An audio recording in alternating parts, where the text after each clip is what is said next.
அனைவருக்கும் வணக்கம். நான் உங்கள் ஜெய்சன் சாமுவேல். இந்த வீடியோவில் மறுபடியும் உங்களை சந்திப்பது மற்றற்ற மகிழ்ச்சி.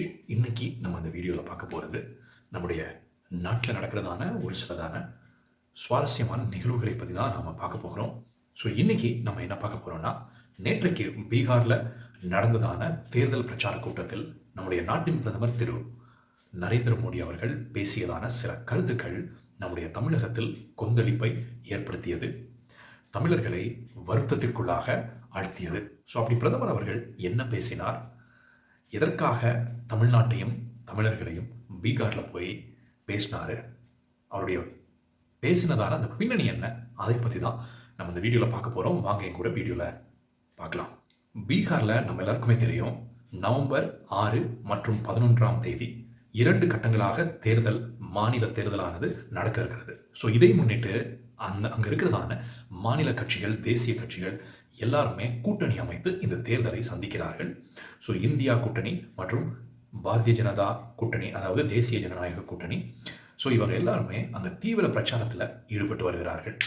ஸோ நம்முடைய இந்தியா கூட்டணியின் சார்பாக ஆர்ஜேடி கட்சியை சேர்ந்ததான தேஜஸ்வி யாதவ் அவர்கள், அவர்தான் அங்கே சிஎம் வேட்பாளர். அவரோடு சேர்ந்து காங்கிரஸ் கட்சியின் தேசிய தலைவராக இருக்கிற அந்த கட்சியில் இருக்கிறதான முன்னாள் தலைவர் திரு ராகுல் காந்தி அவர்களும் அங்கே தீவிர பிரச்சாரத்தில் ஈடுபட்டு வருகிறார். ஸோ அதே மாதிரி தேசிய ஜனநாயக கூட்டணியில் பிரதமர் மோடி உட்பட இன்னும் நிறைய தலைவர்கள் அங்கே தங்கியிருந்து தங்களுடைய பிரச்சாரங்களை மேற்கொள்கிறார்கள்.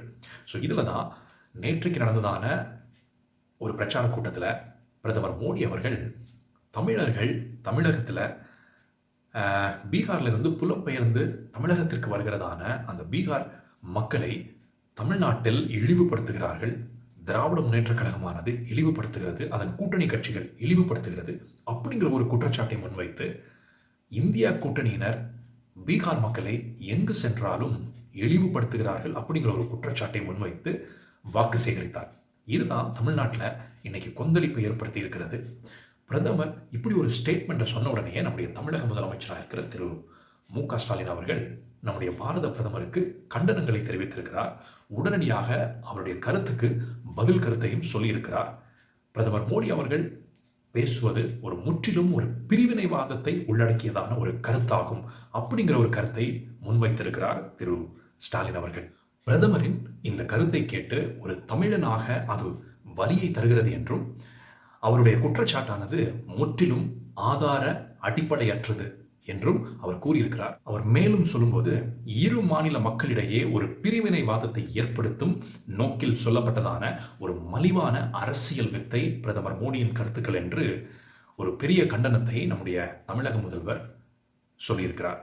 மேலும் பிரதமர் மோடி அவர்கள் இந்தியர்கள் அனைவருக்குமான ஒரு பிரதமர் என்பதை மறந்துவிட்டு, தன்னுடைய பொறுப்பான ஒரு பதவியையும் அவர் மறந்துவிட்டு இப்படி பேசுவது, இப்படி கீழ்த்தரமாக பேசுவது அவர் வகித்து வருகிறதான பதவிக்கு, ஒரு பொறுப்புள்ள பதவிக்கு அழகல்ல அப்படின்னும் பதிலடியாக கூறியிருக்கிறார் நம்முடைய தமிழக முதல்வர் அவர்கள்.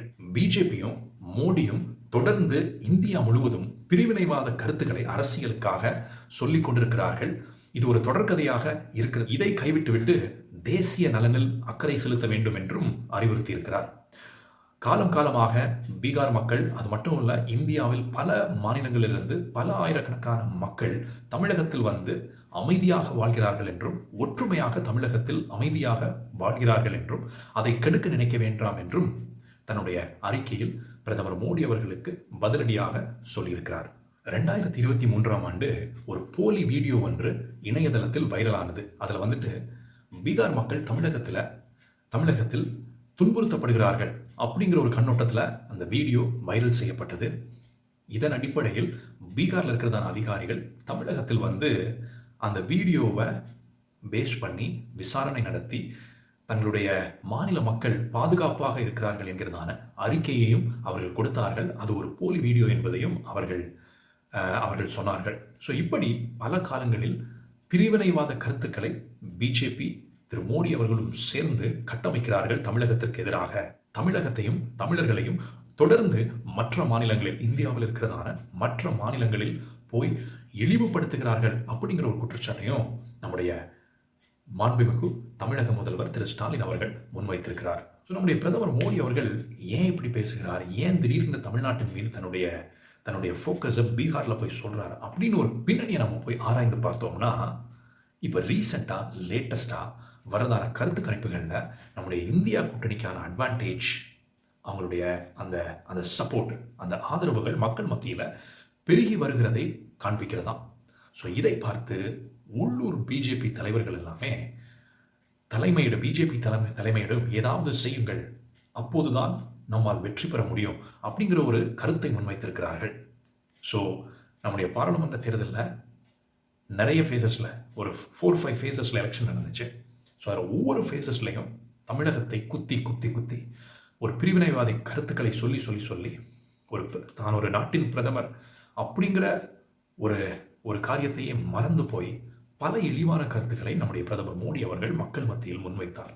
ஜாதி ரீதியாக, மத ரீதியாக இப்படிப்பட்டதான பிளவுவாத கருத்துக்களை முன்வைத்தது குறிப்பிடத்தக்கது. ஸோ அதே பாணியை அவர் பீகார்லேயும் இப்போது எடுக்க தொடங்கியிருக்கிறார்.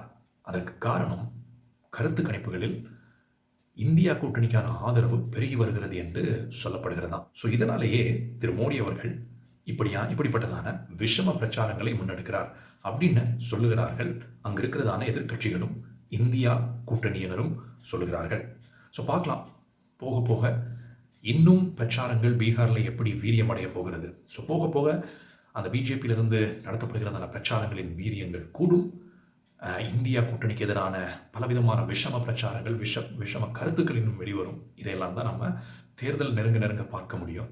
ஆனால் மக்கள் என்ன செய்ய போகிறார்கள், அவர்களுடைய திங்கிங் என்ன, பிரதமர் மோடி அவர்களின் இப்படிப்பட்டதான பிரிவினைவாத கருத்துக்கள் மக்களிடையே தாக்கம் ஏற்படுத்த போகிறதா இல்லையா, இதையெல்லாம் நம்ம பொறுத்திருந்து தான் பார்க்கணும். ஸோ நிச்சயமாக இதற்கான பதிலடிகளை தொடர்ந்து எதிர்க்கட்சிகள், அதாவது இந்தியா கூட்டணி கட்சிகள் கொடுக்க வேண்டும். உடனடியான கிளியரன்ஸ். ஸோ பிரதமர் மோடி வைக்கிறதான ஆதாரமற்ற குற்றச்சாட்டுகளை அவர்கள் மறுத்து அதற்கு நிகரான உண்மைத்தன்மையை தங்களுடைய பிரச்சாரங்களில் இந்தியா கூட்டணியினர் கொண்டு வரும் பட்சத்தில் நிச்சயமாக பிரதமரின் விஷம பிரச்சாரங்கள் மக்கள் மத்தியில் ஈடுபடாது என்பதே உண்மை. பார்க்கலாம் பீகாரில் யார் ஜெயிக்க போகிறான்னு. நவம்பர் 14ஆம் தேதி என்று ரிசல்ட், தேர்தல் முடிவுகள் வெளிவரும். நிச்சயமாக மக்கள் தங்களுக்கான ஜனநாயக உரிமையை மீட்டெடுப்பார்கள் என்று நாம் நம்பலாம். மற்றும் ஒரு வீடியோவில் நான் உங்களை சந்திக்கிறேன். நான் உங்கள் ஜெய்சன் சாமுவேல். நன்றி, வணக்கம்.